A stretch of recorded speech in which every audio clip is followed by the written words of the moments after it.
On landscape, the archive and escape.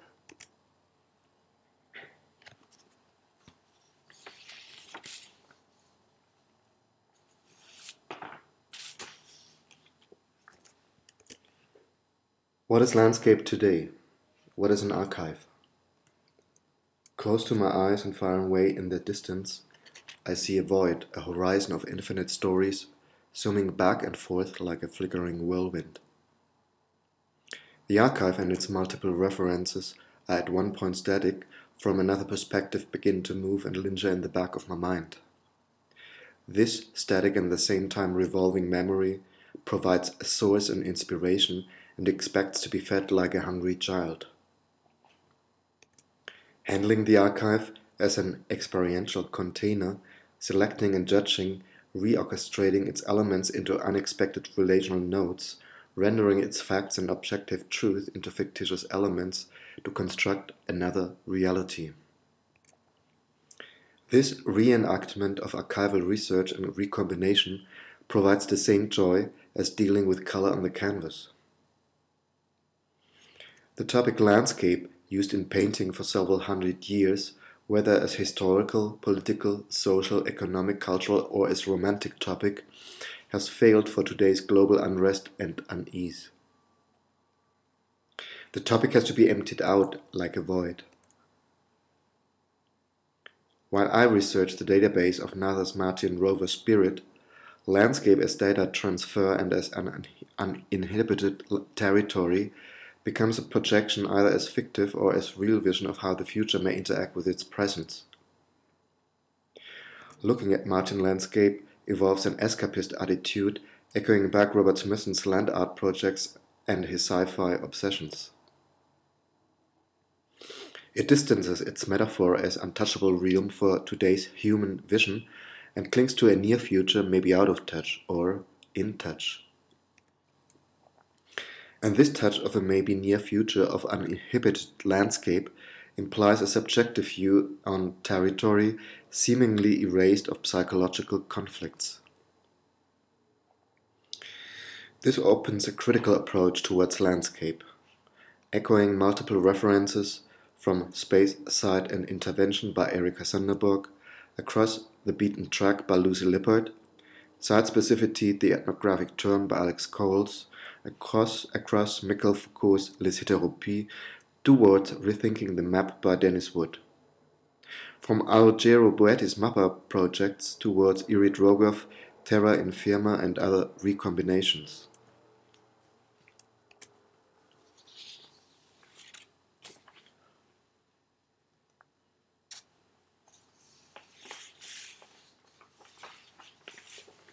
The Martian landscape opens a possible spiritual projection, which artistic practice and critical discourse has neglected and forbidden for almost 50 years, since Greenberg's evaluation of modernism. The emptied landscape of identity and of national heritages denies any colonial interest, but admits that the search for resources may play an essential part in current space missions. It thus presents a multiple fold of phenomenological views and connects the visible with the invisible, with matter and memory as a model of escapist notion, of projection, of memory, and of phenomenology. Turtle Islands, a ship named Odysseus. Fiction and science fiction have been capable of envisioning worlds with the negative effect that some have drawn an apocalyptic or technoid scenario. Robert Smithson had a deep interest in science fiction. He connected it with site, territory, and images that drew a future impact for possible alien visitors. He also had an idea of how to juxtapose the American industrial landscape with his vision of territory and fiction. In Hotel Palenque, not only the decaying hotel is playing a role model and delivers a scenario, but also the turtles he found at the entrance of this unfinished building, as metaphors of a n-dimensional time frame. It is comparable to a search for traces. His anarchic sci-fi also constructs a prenatal condition inside mythical time for himself and the viewer. Other artists, like Jan Bas Ader, choose voluntarily or involuntarily to disappear during a sailing trip. Sonic Youth proclaimed the disappearer in 1990. Aboriginal artists were dreaming their honey ant dream during documented 13. For all of them except Sonic Youth, territory and land speaks and spoke for itself, and that may be the vision. Choosing a territory that is outside of one's own, or inside a dream, dreaming the land.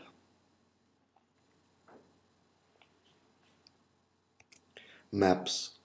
On symbolic language, what is a map? The American universe, the European universe, two different perspectives, two different representations. While Center for Land Use offers an alternative view and interaction on mapping, models of the laboratory in Europe are either linked to city planning and corporate needs, for example the Guggenheim Lab, or are experimenting with collective models, for example Raumlabornet, that are dependent on public funding.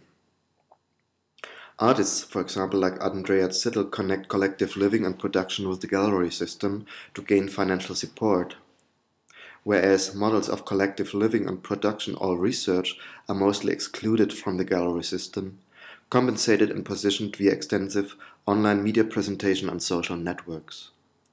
What is then the symbolic language? What are the visions that connect these singular and collective models for the future?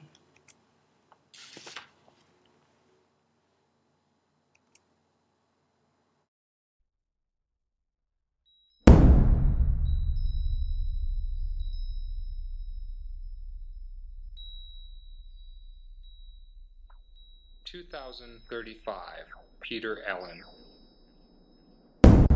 2015, the last international crew lifts off from Earth's moon, heading to Mars. 6 people spend 18 years away from Earth. 2018, John Allen is born on the Red Planet. His neurons develop at an accelerated speed. When he turns 10 years of age, he travels to Earth. There he discovers a new landscape, a new search for identity as he comes of age on the blue planet, which is governed by multinational corporations.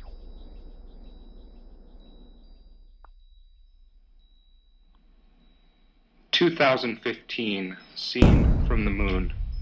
27th day. 6 days overdue in time. We are running the last testing routines for liftoff tomorrow. Then the ship will be in a parabol line for 14 months towards Mars. For reaching the destination meeting point, we have to face accelerated speed during the first month to regain the lost 6 days. 28th day. Suddenly all the engines are working. After 1 week of repair and unsynchronized data flow, leaving the ship unnavigable, we are on the way to Mars. A 15-month journey, including the 3-week stop on the moon base. 29th day. It is 6 p.m. Greenwich Mean Time.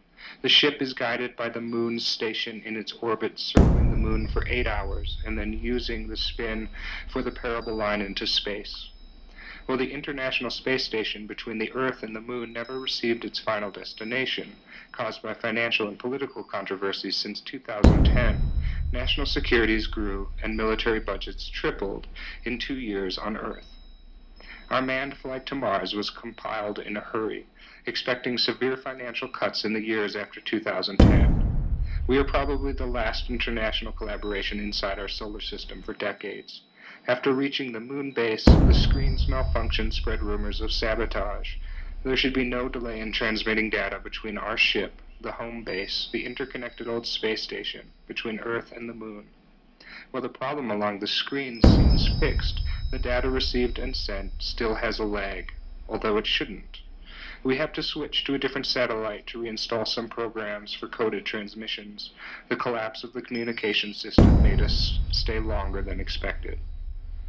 The lightweight construction of the moon base spreads across 500 meters. The units for housing, labs, technical, and main unit are connected by corridors, which can be closed in case of severe problems. Directed by the Earth base, highly sensitive computers control the main unit. Life on Mars? Seemingly haunted by the question whether mankind is the only intelligent life form in the universe or not, reflection, projection, technical communication, social constructions, and looking for a double in the wide mirror of the universe are human visions alone. Are we tricked by the senses and the range of intelligible data to expect life forms of the same wavelength, scale, input, and output?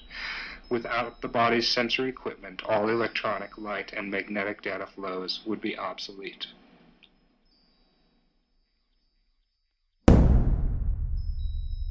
I really don't know what brought me here. The recent years dazzle in a constant transformation and change. Sarah found the house at the countryside in France. I wanted to restart my career as a painter, but the teaching program started suddenly after, so I spent 3 weeks in France and the rest of those 3 years in the States. Remembering the few days, the sun was mirrored by the rooftop chimney, the wind and the trees, the green hills, now seeing the fragile planet from outer space, its thin atmosphere surrounding this ball like a shelter, I fall into a sleep for 6 hours. The recycled air is filled with molecules of water. I have an erotic dream mixed with a vision of passing through a small town by bus. Suddenly I begin to walk, being stopped by a family and a child who has a long arm. The parents ask me to take the child further. I apologize and go back the way I came. The perception changes, being buried under the construction of a house which collapses, framed by a thin security line. I wake up. My mind recognizes where I am, the noise of the heater, the sound of the oxygen supply and the computer. The low light stimulates few shadows in the sleeping area, each sleeping cell separated by foldable walls. Most of the cells are empty, evoked by the overlapping sleep-wake calendar.